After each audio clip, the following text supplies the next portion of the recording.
Hey everyone, BBQ Kyle here. Today I'm going to be showing you how to make what I am calling the Torch Mob Drop Farm, as you can see for obvious reasons. I'll be going through how to build it, what it produces, how much it produces, and the game mechanics behind it. So let's go ahead and get to building. So the first thing that we're going to do to build this mob drop farm is start with a collection system. We're going to start with a double chest. 1, 2, 3, 4 hoppers facing into it like that. 3 on the side here. And 3 on the side here. So now we're going to take one of our building blocks and build a ring all the way around our hoppers. Just like that. Now crouching down, we're going to build a simple rail path just like this over the hoppers. And then place 2 powered rails right there. Next to one of the powered rails, place a redstone torch on the block that it sits on, and place a block on top of the redstone torch. Grab some magma blocks and build a 3 by 3 pad of them over the hoppers that have the rail on them. Grab the building block you're using for the chute and place 1, 2, 3 on each side, just like this. On top of each one of these building blocks, we're going to build up 30 blocks. Once you have this chute, a minimum of 30 blocks tall, it can be taller if you like, it doesn't really matter, just as long as it's a minimum of 30 from the magma blocks. Grab another building block, or the same building block if you'd like, and from each side build out 1, 2, 3, 4, 5, 6, 7 on all 3 blocks. Once you have that built, come right here, 1 block in, and you're going to move diagonally, just like this, until you hit the next platform, and it should look like that, and complete that on all 4 sides. Once you have that done, go ahead and fill in all the gaps except for the top of your chute. But if you'd like to play it a little safe, go ahead and fill the top of your chute in with some dirt just so you don't accidentally fall down there while you're building this. As soon as you're done with that, you should have a platform that looks like this. We're going to go to the middle block on one of the ends. Build out and up. And to save resources, you can get rid of that. And then we're going to build out 1, 2, 3, 4, 5, 6, 7 total blocks. And we're going to do that on all 4 sides. Now that you have those 7 blocks sticking out on each side, just like we did before, we're going to go diagonally and connect the ends of each one. When you have all 4 corners connected, it should look like this. Hop down here. And we're going to fill this in, being sure not to cover any of the blocks we placed on the previous level. So come right to the edge and stop. Now while you're building this, just be aware that you're going to create a huge shadow underneath it, so make sure you light up this area down here with torches, just so nothing spawns down there. And for our next layer, we're going to do the same thing. Come to the middle, out and up, get rid of that one, and build 1, 2, 3, 4, 5, 6, 7 total blocks. Do it at each corner, connect them, and fill it in. Now you can continue this pattern for as long as you want. For the sake of this tutorial, I'm going to stop here. You can make the layers any size you want, as long as they're no bigger than 7 deep. You just want to make sure that they're wide enough. I would say at least 3 for each layer, just to make sure that there's adequate spawning area on each layer. Well, once you're done building as many layers as you want, come over here. Get rid of that block, build just like that. 1, 2, 3, 4, 5, 6, 7. Get rid of that one. 1, 2, 3, 4, 5, 6, 7. Up. 1, 2, 3, 4, 5, 6, 7. And then you want to come to the other side and do the same thing. 1, 2, 3, 4, 5, 6, 7. 1, 2, 3, 4, 5, 6, 7. 1, 2, 3, 4, 5, 6, 7. And then once you get to this point, build up. Meet at a corner. Get rid of these. And do that at all 4 corners. Once you have something that looks like this, come down to one of the ends. and build out 1, 2, 3, 4, 5, 6, 7. Then another row, 1, 2, 3, 4, 5, 6, 7. Always starting one block over from where you started the last one, and ending one block over from where you ended the last one. Once you get to this point, just build 1, 2, 3, 4, 5, 6 until you hit here, and fill in this gap.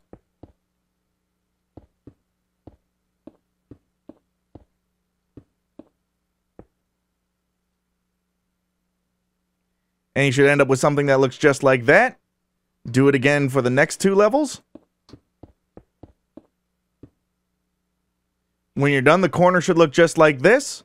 And just repeat that for the 3 remaining corners. Now that you have the floor done, go to one of the corners. And build out and up. 3 blocks just like that. And then you can run this over to the next corner. And then down to the floor. Then come back to the middle. Build up and out. Just like that. Get rid of that block. And you'll make the base for the wall. Just like this. Going down both sides. And once you have that done, go ahead and fill this all in.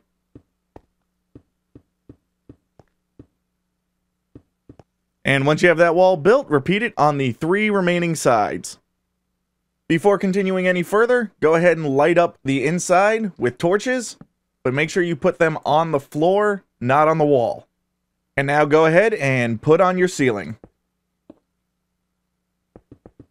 When putting in your ceiling, you want to leave the 3 above the chute open, as well as leaving the block above each corner open. Now we can move on to our redstone. We're going to place a block here. With your crosshairs on the side of the block, place a hopper. Remove that block with your crosshairs on the side of this hopper. And crouching, place a hopper there so the tails face into each other. Grab a piston, place one there, and one there.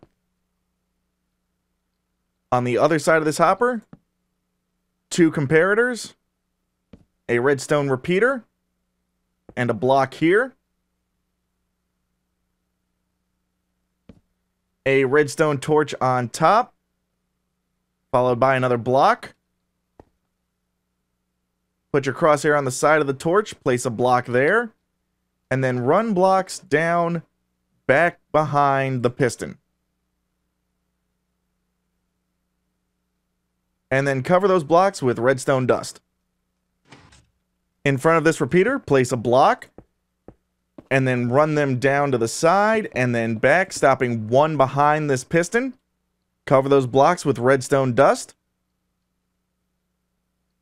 And then place a block on top of this bit of dust so that this run of redstone dust and this one do not connect. Take a block of redstone and place it between these 2 pistons and a redstone torch on the end of that block. Back on this side, build up 2 blocks like this with redstone dust on top. Place a redstone torch here and then build 1, 2, just like that. In front of these blocks, place a piston facing that way, 2 blocks over, another piston facing the first one, with a block of redstone right there. Place a block down here, hopper facing into that block, and again, just like you did before, hopper there so the tails face into each other. Place a comparator here, with redstone dust in front of it.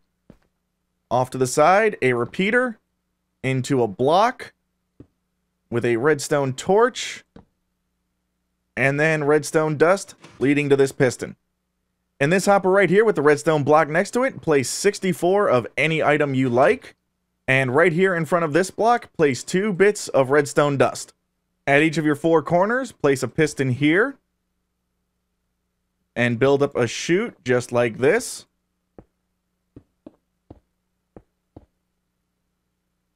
Place a block behind and on the sides and on top of the piston. Place water right here, and then cover the water with a block.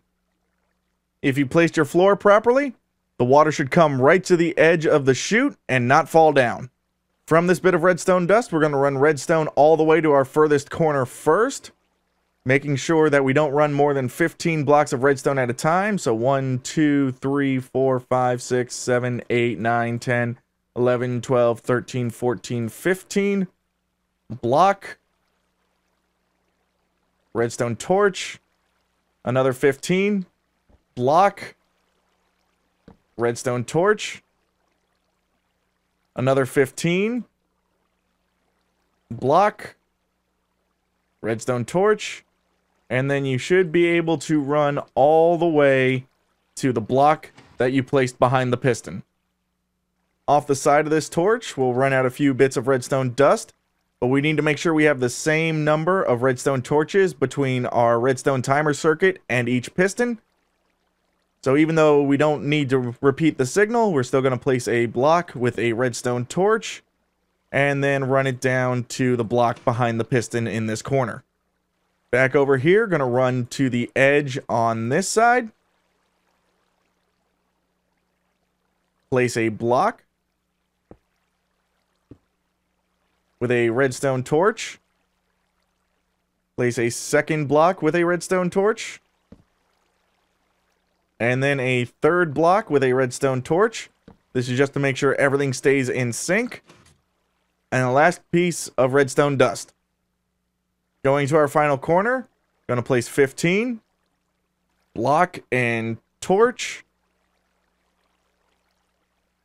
and 1, 2, 3, 4, 5, 6, 7, 8, 9, block, torch, dust. Now you can use repeaters to get the signal all the way to these corners instead of doing a block and a torch. Just make sure you're using the same amount of repeaters from the output of this circuit to each corner to keep all 4 pistons in sync. And also make sure that when there's no output coming from this circuit, that there is a signal going to each piston. Down here, you should see no light in any of the corners. And as soon as it floods the first time, any torches that you placed on the ground will be washed out and fall into the collection system. And since the first level of our mob spawner is complete and functioning, place a minecart with a hopper and give it a push to get it started. For the rest of the build, the only items we need are building blocks, slabs, and wooden trapdoors. In each side of the opening on the top, we're going to place 3 blocks just like this. And then we're going to build a chute on top of this hole. And it doesn't really matter how tall you make it, just as long as the top of the chute is 50 blocks above the magma blocks at the bottom. For this video, I'm going to make it 20 tall. At the top of your chute, grab your trapdoors, place them just like this.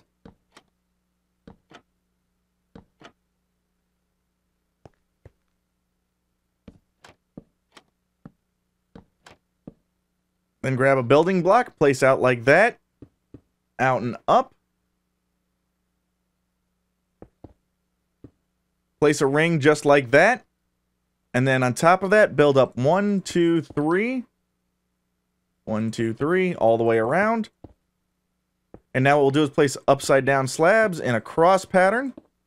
And then placing your wooden trapdoors just like this. Making sure there's 1 on each block of open space.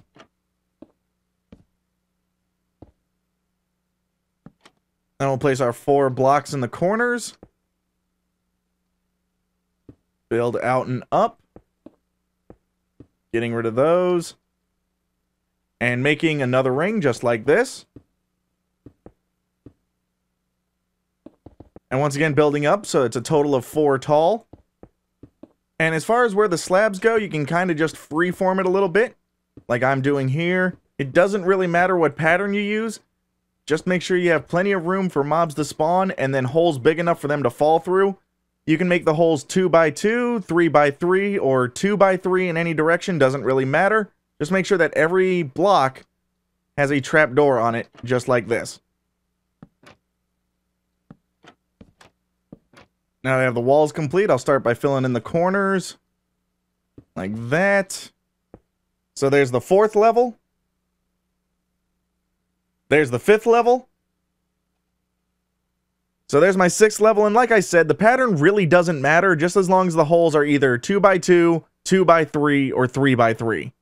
For the walls of the final level, I built them 1 higher, so they're 5 high. And I'm going to put in the ceiling right here. Just make it out of slabs just to save some materials. There we go, ceiling in place.